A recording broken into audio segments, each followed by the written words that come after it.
Georgia, being the big dog yesterday in Atlanta, final score was 34-3. I mean, it was an absolute teach tape in that second half of how to just absolutely take an opponent's will. What does it mean for Georgia going forward? What does this say about the Dogs? There's a lot to coach up, I think, if you're Kirby smart, but even so, man, hard to be upset when you beat a top 15 team by over 30 points. So we'll unpack that right now, but first things first, make sure you are subscribed right here to the On3 YouTube channel. College football, nothing but college football. If you're listening on a podcast, we appreciate y'all as well. Make sure you subscribe to the podcast feed and follow me on the socials at JD Pickell. So this box score now, with the way that Georgia won by over 30, it was not always that dominant of a performance. Like that first half, man, you go in at 6-0. Like you can make an argument now. If you're Clemson, that's exactly where you want to be. Just be in it by the end of the first half.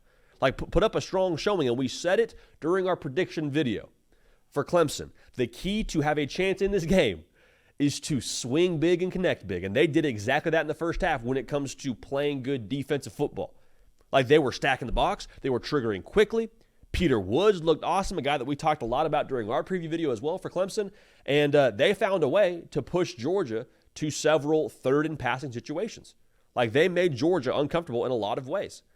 And so offensively for Georgia, watching this at least, it felt a little bit jabby. Like it felt like they weren't really opening it up quite as much as you would like if you're a Georgia fan. It felt like maybe they weren't totally maybe firing on all cylinders just yet, and maybe not even just from a execution standpoint, but I'm talking about from a play calling standpoint. They seemed very content to just run the football, do some quick passing game, but for the most part, they were trying to establish that line of scrimmage from what I could tell. Even with all of the good things Carson Beck did in that first half, there was not a whole lot of let's push the ball downfield. Felt very jabby. But in the second half, I think we saw the definition of why I believe Georgia is the best team in America. Because all that we've talked about this offseason is Georgia is so versatile. They can beat you so many different ways. If you try to force Georgia one way, they can go that one way and then beat you that way you tried to force them. And to me, that was the second half. Because, again, we talked about Clemson being aggressive and getting downhill and just being a force in the trenches for the most part, honestly. Like they threw the kitchen sink, from what I could tell, at Georgia trying to stop the run. And so what does Georgia do? They say, okay, we're just going to do a little bit of bullfighting with you. Like you want to bring those linebackers quickly, have them trigger, that's fine. Reverse to Dylan Bell. Not reverse, but a speed sweep to Dylan Bell. Okay, you want to try and key on the run game, put out in space to Arian Smith. And so the ability for them to say, okay, if you want to try and take away one part of our offense, more power to you, but we got really good playmakers, we got the best quarterback in America, we're going to let them work. We're going to let them be special. And Carson Beck finishing with darn near 300 yards, 278 to be exact. Arian Smith doing what he does in space. You were encouraged by that. London Humphreys, little London Humphreys sighting, the Vandy transfer. Big win for Vandy, by the way, yesterday. Getting in the end zone. There was a lot to be excited about, and I think there's a lot to be said about the adjustments, but also the ability to adjust. A lot of coaches in college football would like to be able to change paces and change their scheme at halftime, the way that Georgia did yesterday. Not that they just had a total overhaul of the offense, but you're not able to put the ball in space and hurt a team that way if you don't have guys that can hurt you in space. Dominic Levitt being one of those guys as well. It was a family affair in the open field yesterday from that Georgia wide receiver room. So that makes them extremely dangerous. The fact that they can switch styles at halftime and make you pay for it, you give a ton of credit to Mike Bobo, a ton of credit to Carson Beck, and a ton of credit to this wide receiver room that we've talked about a lot now for the better part of the last few months as being one of the focal points of this team. Not that Georgia's going to be an aired-out attack, but they have guys now to where if you force them that direction, you try and play the game in the box, they can put it out on the perimeter and hurt you. Now, Nate Frazier yesterday, the freshman back out of Southern California, shout-outs to SoCal, Trinity League for modern day, he was a dog yesterday, man.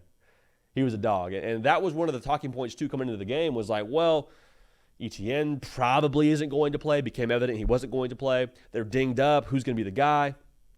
Nate Frazier stepped up full Michael Scott and said, my turn. Went for, let's see what the total number was here, 83 yards on 11 carries and a smooth touchdown. The way that he had the juice to get north and south and also had the vision to be able to cut on a dime and have the day he had yesterday for that 40-yard run, you're like, golly, man, that's very reminiscent of some of those really really talented Georgia backs that are now playing in the league, if you catch my drift. So Nate Frazier, I wouldn't expect him to be the number one back going forward, but to step up in that spot speaks volumes to that staff getting him ready to play, speaks volumes to that offensive line, and speaks volumes to Nate Frazier being prepared for the moment and taking advantage of it when he did. Because that was a thing where Georgia, they did the bullfighting thing, got the ball in space, loosened up the box, and then Nate Frazier did what he did. And again, that's very encouraging if you're a Georgia fan to be without your top two backs, really, and to still be able to run for over 100 yards on the ground. Extremely, extremely encouraging. Now, defensively, yeah, it took a second for them to offensively find their stride, but like, y'all, this Georgia defense looks a lot like the Georgia defenses that have been dominant in the past. I mean, KJ Bolden as a true freshman being called upon to play because of injury, and he's up there hitting with bad intentions.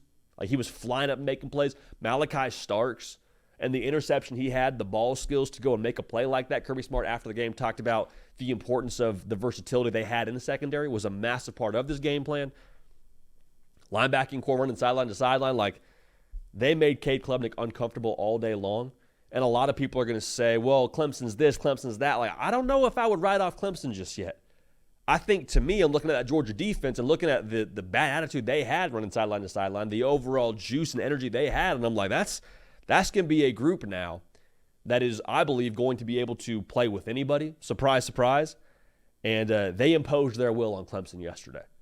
Because there was a chance now, as the offense kind of took a second to get going, if the defense lets up at all, that score looks different at halftime. Maybe Clemson gets some momentum, and maybe, just maybe, we're seeing this game be a little bit more closely contested in the fourth quarter. The Georgia defense turned off the water. Period. Mic drop the end. So the scary thing here after watching that game is that wasn't even, I don't believe, Georgia's final form.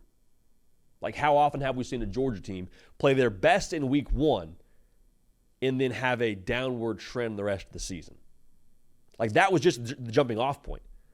And I believe there's still a lot there that they are going to improve upon. They're going to get back healthy. They're going to get some more guys back in the lineup. And like Georgia, I believe, is going to be a force for the rest of the college football world, because if that's the jumping off point, what are they going to be in November? Kirby Smart teams, from what I can tell, typically always play their best ball when it matters the most towards the end of the season. A lot of Bama fans be quick to point to the SEC title game last year. They were dinged up. Another conversation, another time. The bottom line here is this team is just getting off the ground. I have a very difficult time believing they're not going to be one of the last teams standing when it's all said and done. And yesterday, the versatility, the adjustments, the defense, the traits, all of that speaks volumes to what we knew Georgia would be, and we just got to see it out there on the field. Well, quick note on Clemson. I don't know that, I don't know if that's the book on who they're going to be this season. I don't think that's going to be them. That defense, quite frankly, if we get that output from them week in and week out in the ACC, they're going to be in that conversation. They're going to be a force to be reckoned with. And offensively, it's hard to get a great gauge for what they're going to be, quite frankly, because of how good Georgia defensively is going to be. But again, I wouldn't write off Clemson just yet. I think Clemson's still a really good football team, and I think Georgia is just on another, we said it all offseason, I think they're on another planet right now. So cannot wait to see what they are going forward. Appreciate y'all. Love y'all. Make sure you're subscribed right here. We're going to keep this party rolling. We will see y'all next time. Hey y'all, thanks so much for watching. Subscribe to the channel here to make sure you don't miss an episode of The Hard Count. Also be sure to check out other videos on the On3 YouTube channel.